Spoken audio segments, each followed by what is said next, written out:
ده كان حافز بالنسبه لك ان انت كمان تاخدي نفس الباث بطبيعه الحال، ولا كنت شايفه حاجات معينه في حد من اللي حواليكي حبيتي ابقى زي انكل فلان او بابي او؟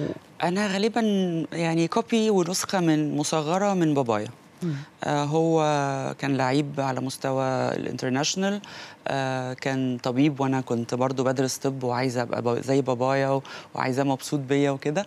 ولكن الفكره ما كانتش البطولات دايما، يعني العيله كلها لعبت رياضه، ولادنا كلنا بيلعبوا رياضه علشان اسلوب الحياه، اسلوب الحياه اللي هو فيه تمرين وفيه تركيز، وعندك هوايه معينه وعندك طريقه اكل وطريقه اهتمام بالصحه.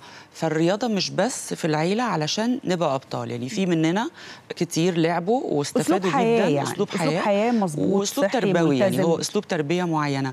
يمكن ايامينا كان اسهل، الجيل ده صعب جدا انك تخليهم يلتزموا بالرياضه، يعني ممكن تديهم رياضه وهوايه وفي الاخر بتضطري تستني هم حابين يكملوا في ايه.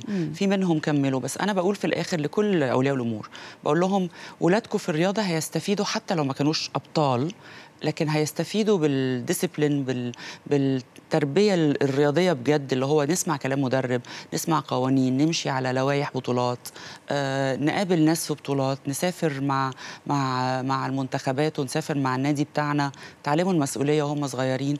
تعلموا بقى تنظيم الوقت اللي احنا دلوقتي بنعاني بيه لحد ما نكبر.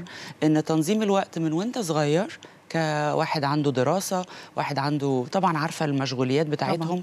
مع ان الجيل ده كمان مشغول كتير قوي. فأنا دايما بقول الرياضة في حياتنا هي نوع من أنواع التربية.